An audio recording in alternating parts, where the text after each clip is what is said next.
Do you have poor posture? This is something that's really common, but when you have MS, poor posture can lead to a whole bunch of other things. Things like low back pain or even upper back pain, difficulty with balancing, difficulty moving around, difficulty walking, and more instability and less balance. This can cause future falls and a high risk of falling or safety issues. So let's talk about it. If you don't know who I am, I'm Dr. Gretchen, physical therapist and multiple sclerosis certified specialist. There are three most common types of poor posture when you're standing or walking. So I'm going to review with you exactly what those types of posture are and different exercises you can do to improve them. Type number one is what I call a slouched posture. So you're standing or walking in a slouched position. Your shoulders are rounded forward, your upper back is rounded, your hips might even be rounded as well. So you're almost making this C-shape figure. So this is option number one. Option number two, your back actually stays flat, but your hips poke out backwards. So you either stand or walk like this with a flat back, but your hips are back. I call this hinged.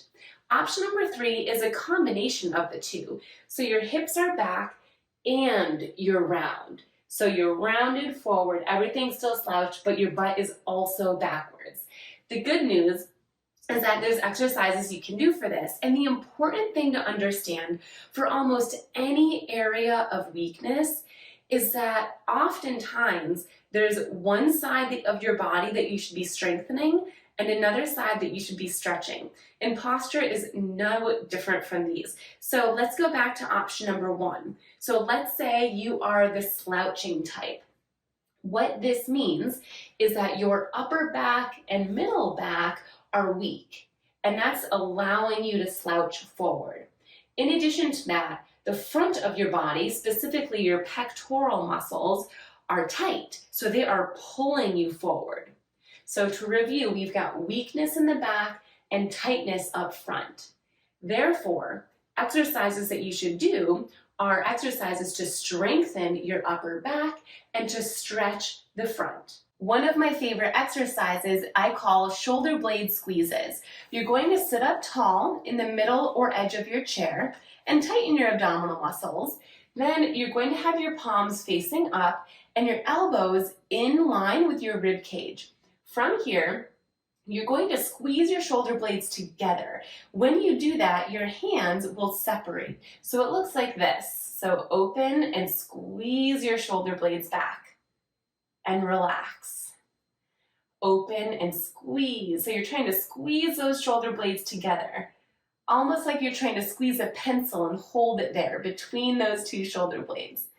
And relax. When you're doing this exercise, you should feel this right in the middle of your shoulder blade area. You can do about 10 of these with a 2 to 3 second hold for each repetition. And relax. So that's a great strengthening exercise for the back. Now to stretch the front, I love doing a great pectoral stretch. My favorite way to do that in a seated position is to sit up as tall as you can and reach this hand behind you. From here, push your shoulder back and down. So you don't want it rounded forward like this. You want to push it back and down. And then turn to look in the opposite direction. And you should feel a stretch right here. Now, the beauty of this stretch is there's so many ways to do it. If that bothers you, or if you don't have the flexibility to get there, you can do the same stretch down here. So extend the arm, shoulder blade is back, and twist to turn the other way. Or it could be somewhere in the middle. You could do the same thing on the other side. Reach back.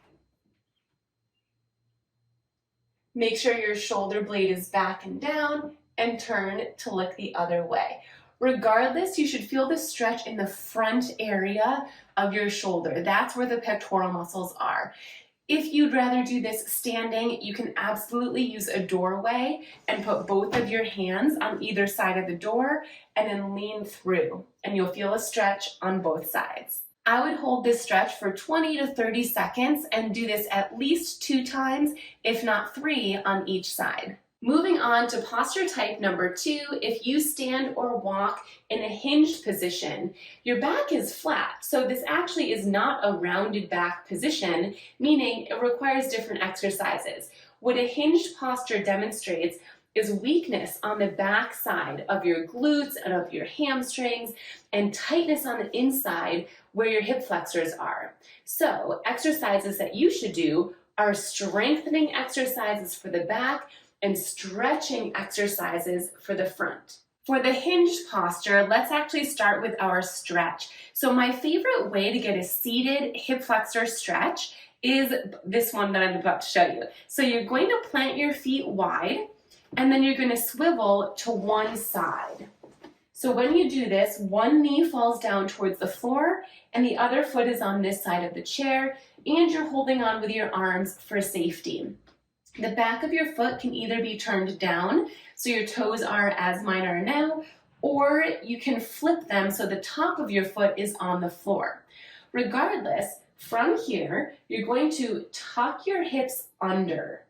And when you do that, you should feel a stretch in the front of your hip, or maybe even the front of your thigh. Now, if you happen to be really flexible, you might not feel that stretch yet, so shimmy your leg just a little bit further backwards and then tuck your hips under. And you should feel that stretch here. When you're done, release the stretch, plant your feet again, and swivel over to the other side.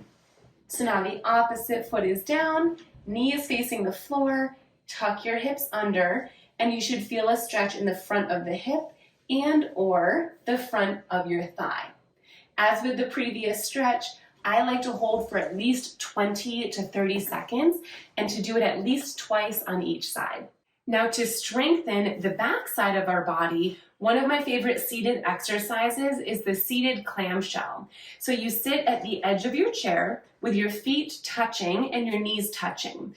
And from here, you're going to open your knees as wide as you can without your feet moving away from each other.